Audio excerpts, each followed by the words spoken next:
Now, the Young Turks proudly present a naked look at the party of family values, where GOP stands for no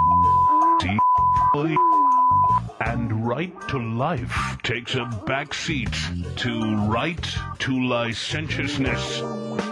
Republican Sexcapades, where real family values don't have a prayer. Republican Sexcapades. Hide the altar, boys, and cover the kiddies' ears. Here's today's edition of Republican Sexcapades with Cliff Schecter. That's a great intro, and I decided that my favorite part of the intro is right to licentiousness. All right. Cliff Dog joins us for an emergency Republican Sexcapades edition. But, Cliff, in this edition, we actually have two Democrats. We're going to explain why they're on the list in a little bit. Welcome, as usual. Thank you. Thank you. I know we had to do this. There's Blue Dog Sexcapades everywhere. There's Republican Sexcapades, and the world is just falling apart. Exactly. We got four stories, so let's get to them. First, we start with a Republican in Georgia. Tell us that story, Cliff. Former State House Speaker, until very recently, Glenn Richardson. He got divorced. I mean, these stories all sound so similar tonight. It's kind of scary. Got divorced from his wife, Susan. She alleged that he had acted abusively towards her, and in fact, even attempted to commit suicide in a manner to control her. He was very controlling, apparently. But what came out more is that when an ethics complaint was filed against him, she came forward and confirmed that he had an affair with a lobbyist with the Atlanta Gaslight in 2006. Now, as the State House Speaker, what this has to do with him, even more than just the fact that he had an affair, was that he tried to pass a bill through the General Assembly in 2006, would have given Atlanta Gaslight $300 million, a $300 million cross-state gas pipeline. The result of all this, of course, is once more people start to look into him, rank and file members in the State House, suddenly he held a conference call to announce he'd resigned his speakership, and then he resigned his seat. Game over, gone. Another Republican bites the dust. Well, it was only $300 million. And, you know, this seems to be a trend. I mean, we got a second story on this in a little bit in this segment, but there was a couple of stories recently, too, where they're beginning to, there's one in California with a Republican. And a lobbyist, yep, that's right. Not only are they, you know, doing the usual hypocritical stuff of sleeping with staff, lobbyists, etc., while they're married and running on family values campaigns, but now they've taken it to the next level. They're literally in bed with the lobbyists and handing out money to them, you know, because of those relationships. It's almost like they sat around and they said, just a seedy sexual affair really isn't good enough anymore. You know, if you're going to crack into that media most popular list, you're really going to take it that extra mile. And so they're really doing that. Exactly. All right, now let's go to a Democrat in New York. One, tell us why this guy is even in Republican Sexcapades, and then number two, tell us what he did. Well, we had what I consider a very sad day last week in my state of birth, New York, where it looked like that gay marriage was going to pass the legislature. The governor is in favor of it. It's already passed the State House, and suddenly it was defeated by 6 votes in the state Senate. All the Republicans voted against it. There are a number of turncoat Democrats, the usual, put in quotes, socially conservative, sellout Blue Dog Democrats.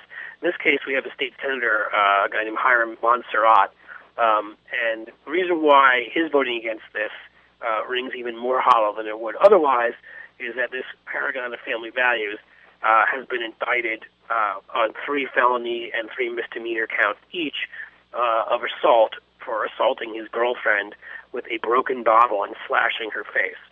In addition, a video was turned up of him basically trying to yank her down a flight of stairs, and with her running and screaming and knocking on neighbors' doors, screaming for help as he chased her around. And this was after he found a business card for some other man in her purse. That's all that he found that led him to this behavior. See, she then later changed her story and said, oh, no, he was just trying to hand me a glass of water and slipped and then cut my face that way. But, Cliff, how many stitches did she get?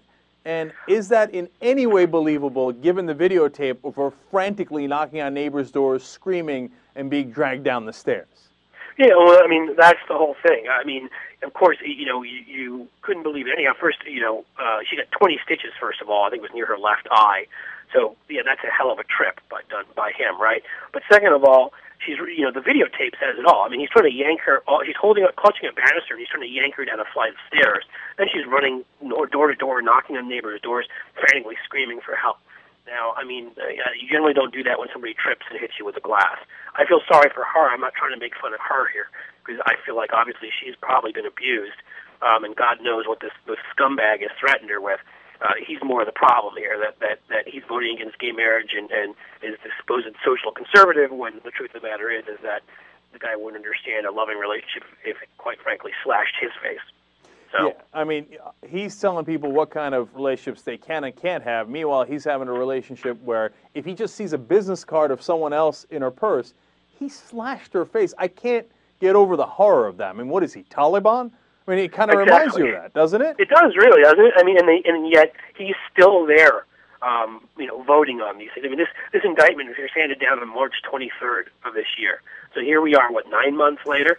And he is still there because he refused to resign, voting on whether other people get to enter into loving bonds and relationships. So that's this wonderful man. Yeah, I'm not sure he understands has any idea what a loving bond actually is. So maybe that's part of his problem. All right, so story number 3 brings us back to a Republican, a rather prominent one in Nevada. Tell us about that. Well, I'm a big fan of this story. One of the reasons why is that we get to the point now where we had to take a hiatus in this segment, but we've done this segment for enough years now that we're actually getting back to repeat offenders. We did the Jim Gibbons story, the former 4-term congressman from the Las Vegas area who then was elected governor back when he was running for governor back in 2008, and he. I'm sorry, 2006, pardon me. And he, back at that time in 2006, was being investigated because a cocktail waitress in Las Vegas charged him with sexual harassment for pushing her up against a brick wall, as I remember, in a parking lot. Since then, I mean, my God, again, it's the financial impropriety mixed in with the sexual impropriety. It turns out he accepted gifts while he was in Congress, which he didn't report, and then did favors and was being investigated by the FBI for that.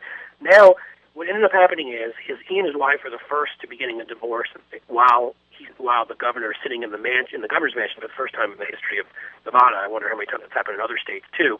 And his wife, Dawn Gibbons, just came forward and gave her account to was it the Reno Gazette, I believe it is, and of what occurred. I mean, everything from while she was dating this guy, him basically showing up everywhere where her boyfriend was at the time because they had broken up, and I would say stalking her, to actually threatening and abusing her, to the 3 different women.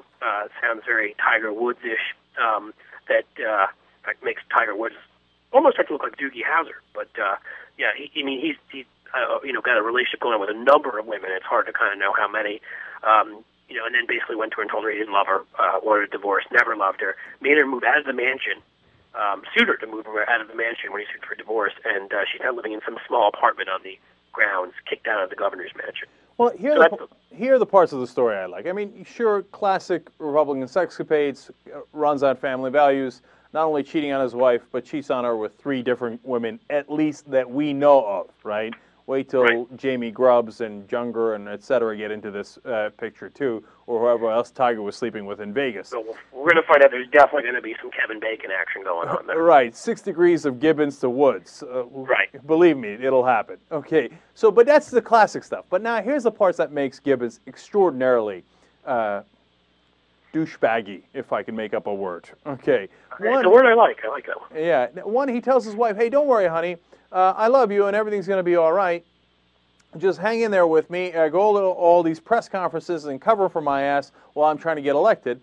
And then when she notices there's trouble afoot and goes to ask him about it, his staff, not him, but his staff says, oh, no, it's going to be okay. But he might have post-traumatic disorder from all the political shenanigans going on. And so that's why he seems a little distant from you. Okay, and then he turns around one day, shows up and goes, get the hell out of the house. Okay, yeah, no, not only do I not love you, not only was I lying to you to use you as political cover, but I never even loved you at all. Okay, so Right. This guy takes it to a whole different level. But then that's not even my favorite part, Cliff. My favorite part is when before they got married. When I knew you were going to go to this. It's awesome. Okay, you have the quote for us. He wrote her a birthday card. Okay, he wrote her a birthday card, and this is the woman that he would eventually wind up marrying. What did it say on the birthday card, Cliff? It said, "You're so lucky because you have me." Narcissism. Yeah. No. You didn't mishear that. Not "I'm so lucky to have you." He wrote on her birthday card. Right. You're so lucky because you have me. So that's when she actually broke up with him, because she's like, who is this jackass? And then, of course, he started following her and her new boyfriend around in a manner that, makes you think stalker when you read this. He literally would just call her mother, find out where she was going to be, and show up there where she and her boyfriend were. And she eventually gave in to that, which is kind of upsetting because that says that kind of behavior works. And to me, I know we have to do this quickly, one or two other parts that are my favorites. First of all, let me correct myself. It wasn't just the Reno Gazette that she spoke to, it was the Reno Gazette Journal. But one of my favorite parts is, not favorite in a good way, but, where literally she catches him on the phone with one of his mistresses in the garage and walks out, and he says, wasn't doing anything, just, having a phone conversation in the garage, because, we all do that. And when she questioned him about it, he throws his phone at her. And it comes out later, of course, once that the divorce starts going through, that there were, I think, hundreds, if I'm correct. I'm trying to look it up right now. That's right. Hundreds of calls and texts to that text same woman. Exactly. And again, very Tiger Woods-ish. So he'd been running out to the garage, set up for a quick smoke, for a quick call to the mistress, or a quick text. That's what he was doing. After he threw the phone at her, she picked it up, and she called the number. And yes, the mistress answered. That's right. She recalled that. I missed that. She called the number. That's exactly right. I mean, this Gibbons guy is the top of the line. Okay. Yeah. So now, in the short time that we have, let's hit one more Democrat here. Blue Dog Democrat, Max Baucus of Montana. What was he up to? So he is another one. He's on his second marriage. His wife of 25 years, and he starts at some point, and we don't know exactly when it is, having a relationship with one of his aides named Melody Haynes. She was his former state director. She magically became a staff member for the Senate Finance Committee so that she could go on wonderful trips with places like Dubai with him on the taxpayer dime. Remember, this is a guy who's a fiscal conservative who doesn't want the public option. He's very worried about money, even though that's not true that it would save money, but that it would spend more money. But we won't get into all that. And so, there's a timeline. Marcy Wheeler did a great job at Empty Wheel of breaking down this timeline of where he's dancing with her in a manner that I think speaks of Jennifer Grey and Patrick Swayze back in June 2008. Suddenly in December of that year, she and her husband get a divorce. He nominates her, this is the key part, to be a U.S. attorney, one of the two U.S. attorneys from Montana in March of 2009. In April, he and his wife announced a divorce, and by June, he and Melody Haynes are buying a place to live together. But they claim that they both were informally separated. I'm not sure what the process is for getting an informal separation, but it sounds interesting. And that's, of course, so they weren't having an affair. But essentially, this guy was having an affair, and then going beyond that, again, in taking another level, nominates his girlfriend to be a U.S. attorney. Yeah, look. She eventually withdrew her name, because I think it became pretty obvious that, this wasn't really going to pass muster. Look, having the affair when you're, in this case, a conservative Democrat is fishy enough. But how stupid are you to nominate her for that position? What, like we weren't going to find out you were dating? Yeah, I mean, these people are all amazing. I mean, it's like this guy watched what's happened with, the other folks, as did Jim Gibbons, whatever. I mean, they lived through all these years of the Foleys and the Craigs and the whatever, and none of these people ever learn anything, which is why this segment will go on forever. They just keep thinking that they're the exception. They're going to get away with it. All right. Which, of course, yeah. Go ahead. Sorry. No, yeah, we're out of time, and those are four excellent Sexcapades stories. In this case, conservative Sexcapades, if you will. Cliff Schecter runs Libertas, and you can follow him on Twitter at Cliff Schecter. So, Cliff, thanks for joining us again, man. We really appreciate it. Thanks a lot, Jack. My pleasure, buddy. All right. We'll be right back. Young Turks.